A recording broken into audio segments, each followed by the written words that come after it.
ହେଉଛି ମଇ ମାସ 24 ତାରିଖ ରବିବାର। ଏବେ ପ୍ରଥମ ଖବରଟି ଆସୁଛି। କରୋନା ଆକ୍ରାନ୍ତରେ ଆଉ 62 ଜଣ ଏକାଥରକେ ଆରୋଗ୍ୟ ଲାଭ କଲେ। କରୋନା ଆକ୍ରାନ୍ତ ଯୋଗୁଁ ଆଉ 62 ଜଣ ଏକାଥରକେ ଆରୋଗ୍ୟ ଲାଭ କରିଛନ୍ତି, ଯାହାକି ଓଡ଼ିଶା ପାଇଁ ବଡ଼ ଖୁସି ଖବର। ସେମାନଙ୍କ ମଧ୍ୟରୁ କେବଳ ଗଞ୍ଜାମରେ 41 ଜଣ, ବାଲେଶ୍ୱରରେ 15 ଜଣ, ସୁନ୍ଦରଗଡ଼ ଜିଲ୍ଲାରେ 2 ଜଣ, ଭଦ୍ରକ, ମୟୂରଭଞ୍ଜ, ଯାଜପୁର ଜଣେ ଲେଖାଏଁ ଆରୋଗ୍ୟ ଲାଭ କରିଛନ୍ତି। ଏଥିସହିତ ମୋଟ ଆକ୍ରାନ୍ତଙ୍କ ସଂଖ୍ୟା 1269ରେ ପହଞ୍ଚିଛି।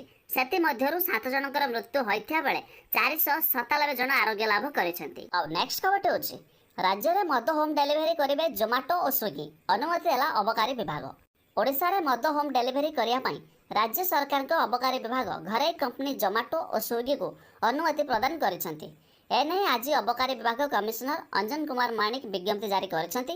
ସୂଚନା ଅନୁସାରେ ଜୋମାଟୋ ଓ ସ୍ୱିଗି ମଦର ହୋମ୍ ଡେଲିଭରି ଲାଗି ଆବେଦନ କରିଥିଲେ। ଆଉ ନେକ୍ସଟ ଖବରଟି ହେଉଛି ପ୍ରଥମ ଥର ପାଇଁ ଗୋଟିଏ ଦିନରେ ରାଜ୍ୟରେ ପହଞ୍ଚିବେ 25,000 ପ୍ରବାସୀ। ଦେଶର ବିଭିନ୍ନ ସ୍ଥାନରୁ ଆଜି ଅର୍ଥାତ୍ ରବିବାର ପ୍ରଥମ ଥର ପାଇଁ ଓଡ଼ିଶାକୁ 21ଟି ଶ୍ରମିକ ସ୍ୱତନ୍ତ୍ର ଟ୍ରେନ୍ ଆସିବ। ଏହି ଟ୍ରେନ୍ ଗୁଡ଼ିକରେ ପ୍ରାୟ 25,000 ପ୍ରବାସୀ ଓଡ଼ିଆ ଆସିବାର ସମ୍ଭାବନା ରହିଛି। ପୂର୍ବତଟ ରେଳବାଇ ପକ୍ଷରୁ ଏହି ସୂଚନା ଦିଆଯାଇଛି। ତେବେ ଏକକାଳୀନ 25,000 ପ୍ରବାସୀଙ୍କ ଆଗମନକୁ ନେଇ ରାଜ୍ୟ ପ୍ରଶାସନର ଚିନ୍ତା ବଢ଼ାଇଛି, କାରଣ ସମସ୍ତଙ୍କୁ ଟ୍ରେନ୍ରୁ ନେଇ ନିଜ ଅଞ୍ଚଳରେ ସଂଘ ବିରୋଧ କେନ୍ଦ୍ର ରଖିବା ଗୁରୁତ୍ୱପୂର୍ଣ୍ଣ। ଆଉ ନେକ୍ସଟ ଖବରଟି ହେଉଛି ଡାର୍କ ୱେବ୍ରେ ଲିକ୍ ହେଲା 2.9 କୋଟି ଭାରତୀୟଙ୍କ ବ୍ୟକ୍ତିଗତ ତଥ୍ୟ। ସାଇବର ଅପରାଧୀମାନେ 2.9 କୋଟି ଭାରତୀୟଙ୍କର ବ୍ୟକ୍ତିଗତ ତଥ୍ୟ ଡାର୍କ ୱେବ୍ରେ ପ୍ରଘଟ କରିଦେଇଛନ୍ତି।